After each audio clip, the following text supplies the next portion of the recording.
70이 넘은 나이에 첫사랑이 다시 내 앞에 나타난다면 당신이라면 어떻게 하시겠습니까? 윤미영 씨는 창밖을 바라보며 손을 떨었다.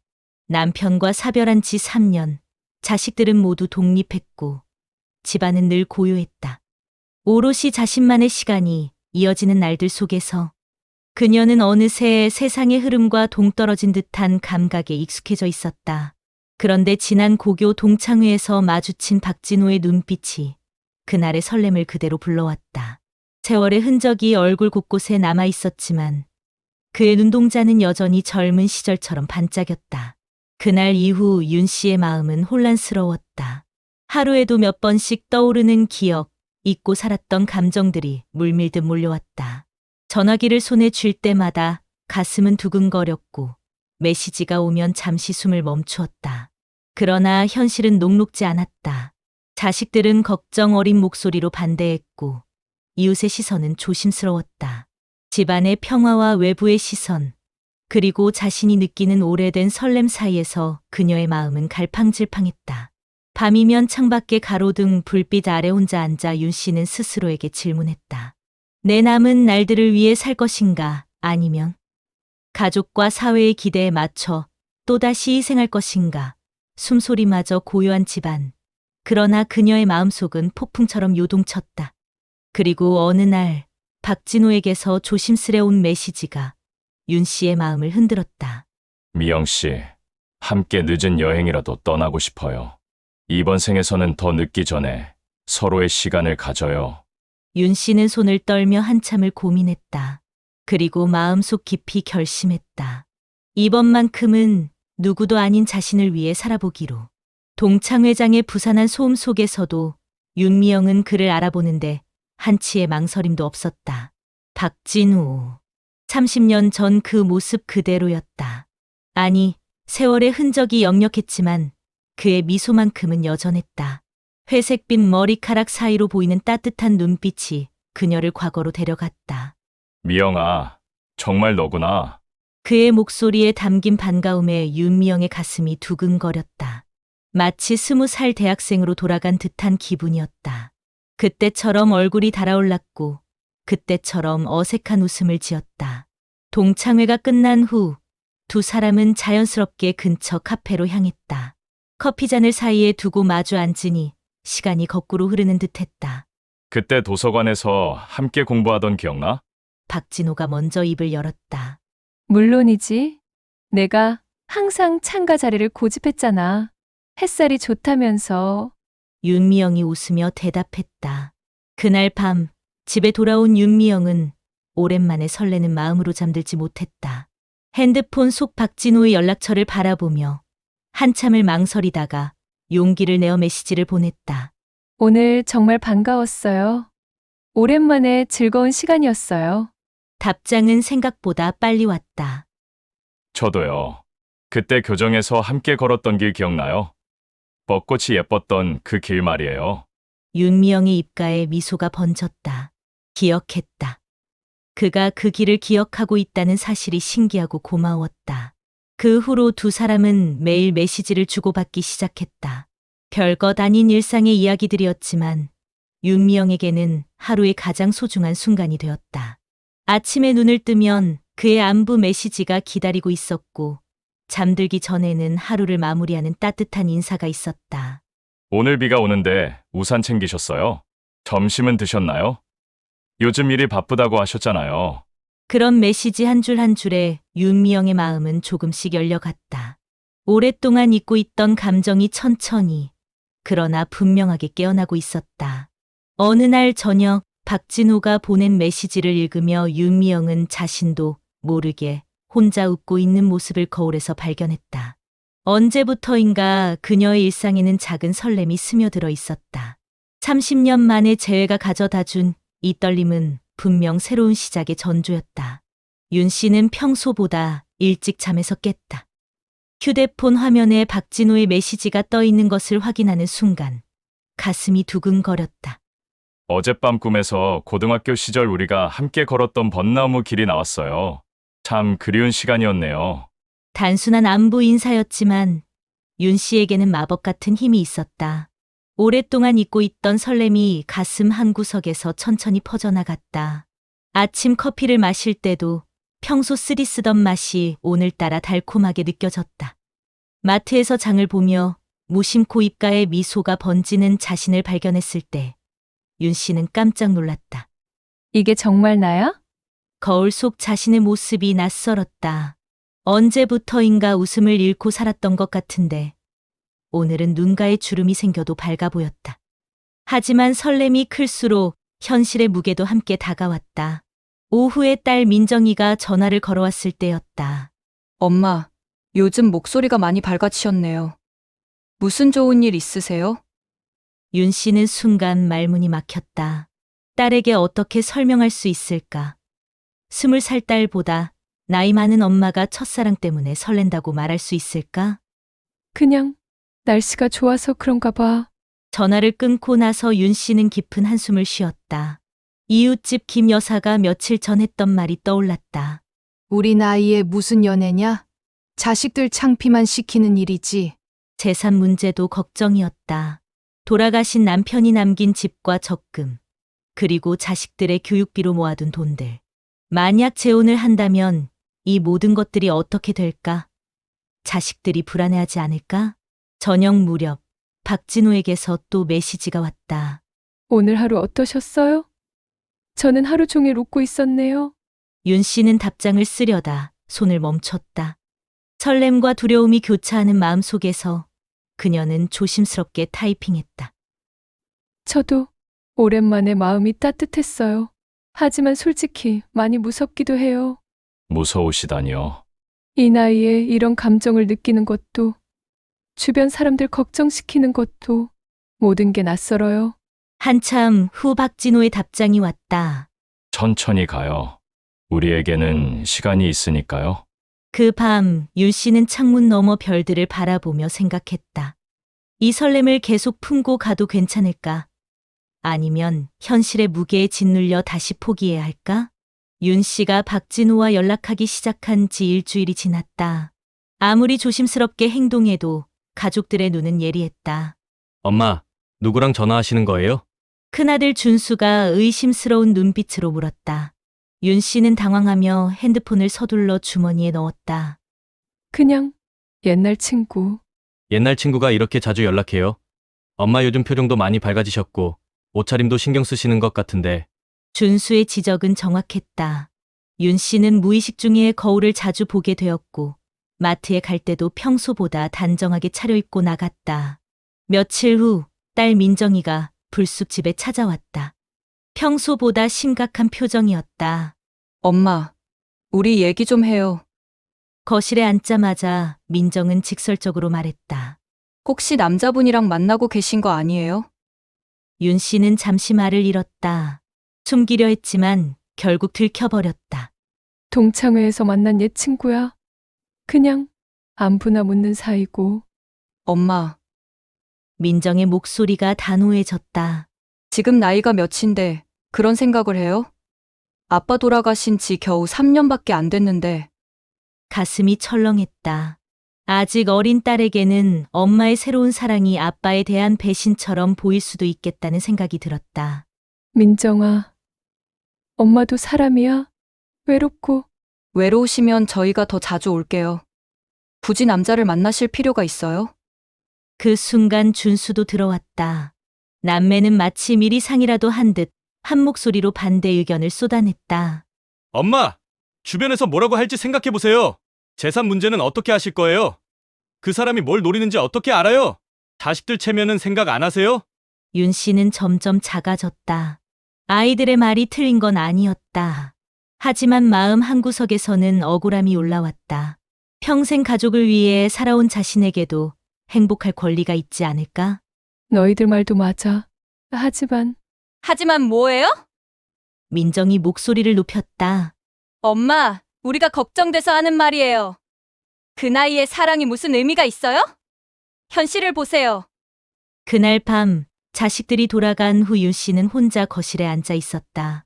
텅 빈 집은 더욱 적막했고 자식들의 말이 귓가에 맴돌았다. 휴대폰에 박진호의 메시지가 왔다. 오늘은 연락이 없으시네요. 괜찮으신가요? 윤 씨는 한참을 망설이다 답장을 보냈다. 가족들이 우리 일을 알게 됐어요. 많이 반대하네요. 당연한 반응이에요. 천천히 이해시켜보면 어떨까요? 과연 이해할까요? 아이들 말이 틀린 것도 아니고 윤 씨는 깊은 갈등에 빠졌다. 가족의 평온을 위해 이 감정을 포기해야 할까? 아니면 자신의 행복을 위해 끝까지 밀고 나가야 할까? 창밖 어둠 속에서 윤 씨는 답을 찾지 못한 채 긴 밤을 보냈다. 가족들과의 대화 이후 며칠째 윤 씨는 잠을 이루지 못했다.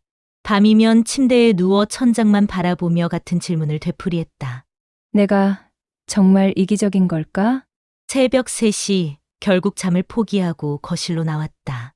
창밖으로 보이는 가로등 불빛이 쓸쓸했다. 윤 씨는 남편의 사진을 바라봤다. 언제나 온화한 미소를 짓고 있는 그의 모습에서 무엇을 느껴야 할지 몰랐다. 여보, 내가 잘못하고 있는 건가요? 조용한 집 안에 혼잣말만 울렸다. 다음 날 오후 동네 산책을 나섰다. 평소 자주 다니던 공원 벤치에 앉아 사람들을 바라봤다. 손잡고 걷는 젊은 연인들, 아이들과 뛰어노는 가족들, 그리고 홀로 산책하는 동년배들까지. 나는 어디에 속하는 걸까? 벤치 옆으로 비슷한 연배의 여성이 지나갔다. 그 순간 윤 씨는 문득 깨달았다. 지난 3년간 자신이 어떻게 살아왔는지를. 남편이 돌아가신 후 오직 자식들만 바라보며 살았다. 그들의 걱정거리가 되지 않으려고, 그들에게 의지하지 않으려고 애썼다.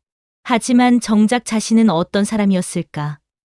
엄마도, 아내도 아닌 그냥 윤미선이라는 한 사람으로서는? 집으로 돌아와 일기장을 꺼냈다. 오랫동안 펜을 잡지 않았던 손이 떨렸다. 내 남은 인생을 누구를 위해 살 것인가? 60년을 살아오면서 나는 언제 나 자신만을 위해 선택해 본 적이 있었던가? 20살에 결혼해서 남편을 내조하고 아이들을 키우고 시부모를 모시고 그 모든 시간이 소중했지만 이제는 다른 질문이 들었다. 내가 원하는 건 정말 무엇일까? 박진호의 메시지가 며칠째 답장 없이 쌓여 있었다. 걱정됩니다. 천천히 생각해 보세요. 전 기다릴게요. 윤 씨는 휴대폰을 들었다가 다시 내려놓았다. 이런 식으로 계속 망설이는 것도 그에게 미안했다. 그날 밤 윤 씨는 거실 창문 앞에 서서 밤하늘을 올려다봤다. 별들은 조용히 반짝이고 있었다. 언젠가는 나도 저 별들처럼 사라질 텐데.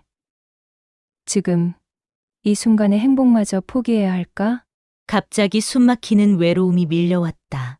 그동안 부인해왔던 감정이었다. 3년 동안 강한 척했지만 사실 매일 밤이 두려웠다. 아무도 없는 집에서 홀로 맞는 새벽이, 누구와도 나누지 못하는 일상의 작은 기쁨들이 얼마나 공허한지. 윤 씨는 자신에게 솔직해지기로 했다. 나는 외롭다. 그리고 사랑받고 싶다. 나이가 들었다고 해서 그 마음까지 늙은 건 아니다. 하지만 동시에 현실도 인정해야 했다. 자식들의 걱정도 이해한다. 내가 상처받을까봐, 남에게 속을까봐 걱정하는 거다. 창밖으로 새벽 첫 차가 지나갔다. 윤 씨는 깊게 숨을 들이쉬었다. 결정을 내려야 한다. 남은 인생을 두려움 속에서 안전하게 살 것인가? 아니면 마지막 용기를 내어 한 번 더 사랑해 볼 것인가? 손이 떨렸지만 윤 씨는 휴대폰을 들고 박진호에게 메시지를 보냈다. 만나서 이야기할 수 있을까요? 박진호는 윤 씨의 메시지를 받자마자 답장을 보냈다. 물론이죠. 언제든지 편하실 때 만나요. 다음 날 오후 둘은 동네 근처 조용한 카페에서 만났다. 며칠 만에 본 박진호의 얼굴에는 걱정이 묻어 있었다. 많이 힘드셨죠? 그의 첫 마디였다. 윤 씨는 고개를 끄덕였다. 솔직히 말씀드리면 모든 게 두려워요. 가족들 반대도, 주변 시선도, 그리고 그리고 제 자신도요. 이 나이에 이런 감정을 느끼는 게 맞는 건지 자꾸 의심하게 돼요. 박진호는 잠시 침묵했다가 입을 열었다. 저도 마찬가지예요. 밤마다 생각해 봤어요. 우리가 하는 일이 옳은 건지, 너무 이기적인 건 아닌지. 그런데도 연락하신 이유는? 미선 씨, 우리에게 남은 시간이 얼마나 될까요? 갑작스러운 질문에 윤 씨는 당황했다. 박진호가 계속 말했다. 저는 올해로 63살이에요. 건강하다면 20년, 아니 15년 정도 더 살 수 있을까요? 그 시간을 혼자 지내며 안전하게 살 것인가? 아니면 마지막으로 한번 더 사랑해 볼 것인가? 그 질문 앞에서 답이 명확해졌어요. 하지만 현실은 현실은 분명 어려워요. 하지만 미선 씨, 우리가 젊었을 때도 현실은 어려웠잖아요. 그때는 부모님 반대가 있었고 경제적 문제가 있었어요. 지금은 자식들 걱정과 사회적 편견이 있고요. 박진호가 테이블 위로 손을 내밀었다. 윤 씨는 망설이다가 조심스럽게 손을 올렸다. 다른 건 모르겠어요. 하지만 한 가지는 확실해요.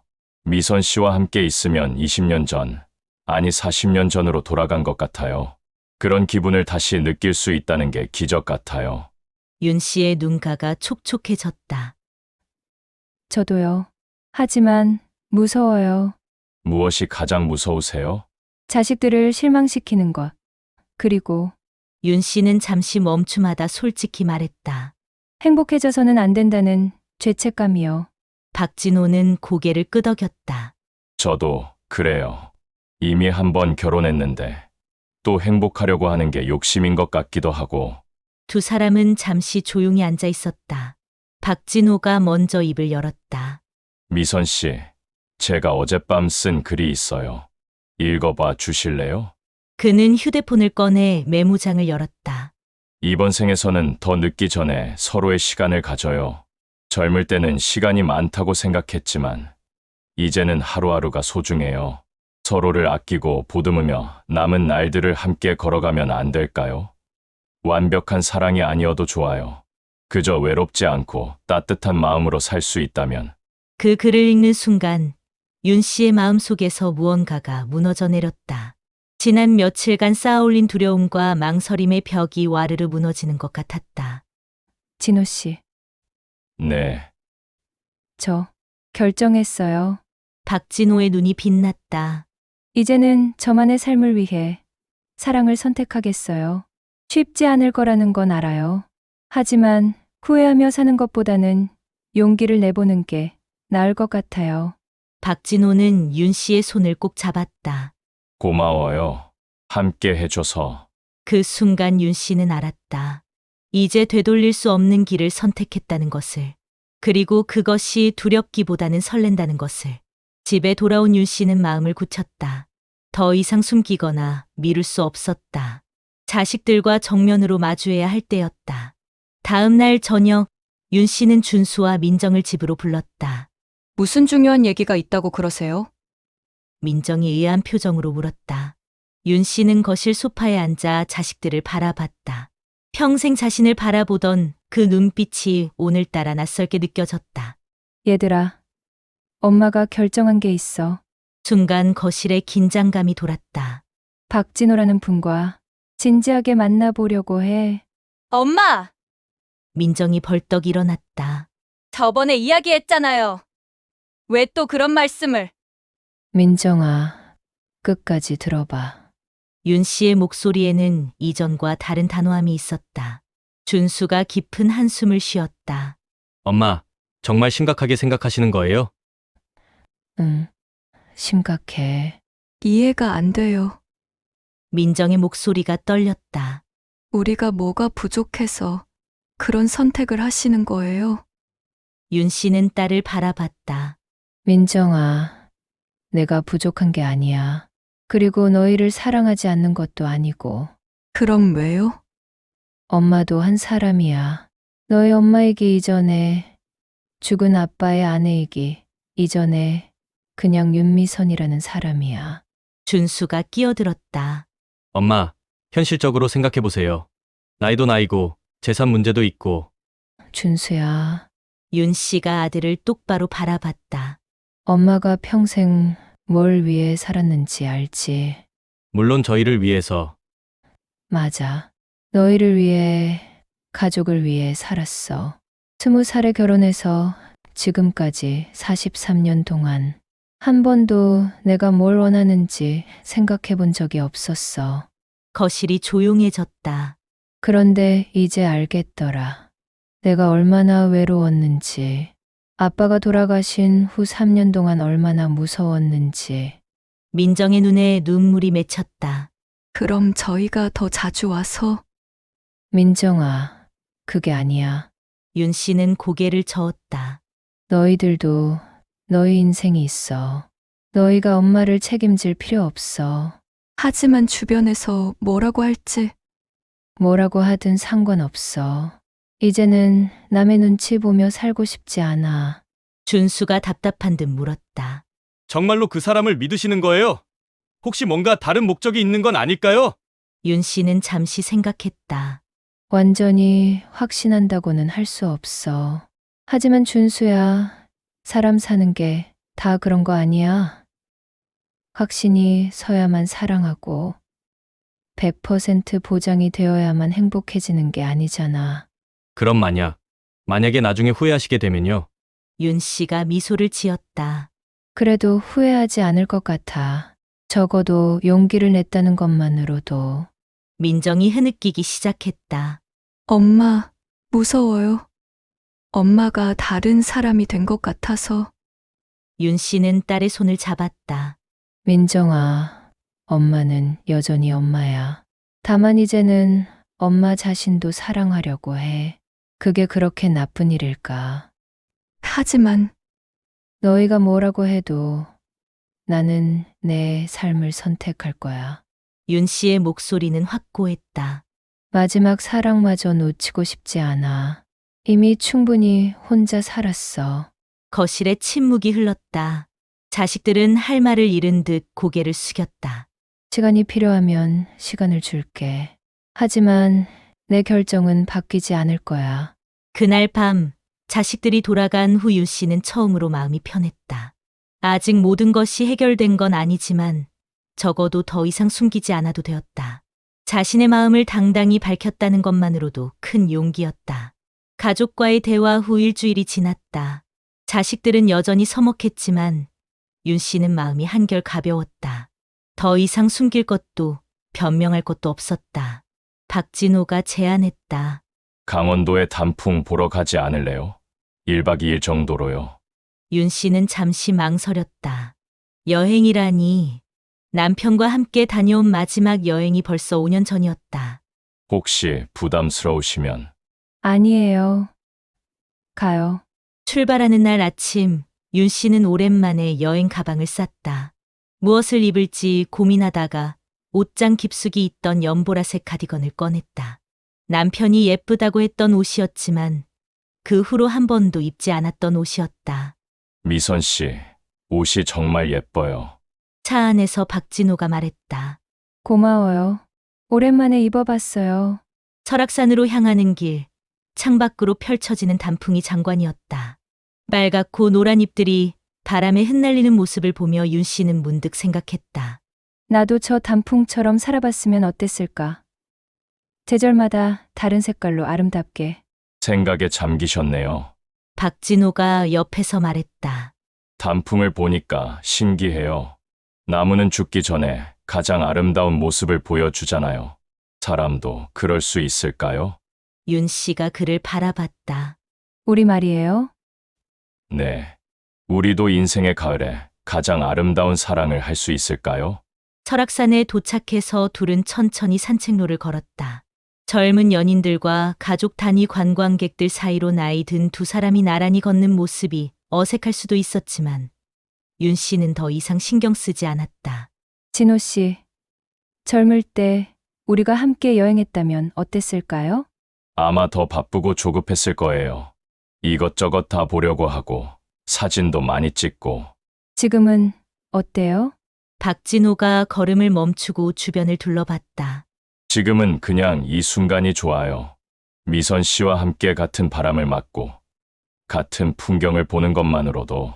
오후에는 나무 그늘 아래 벤치에 앉아 도시락을 먹었다.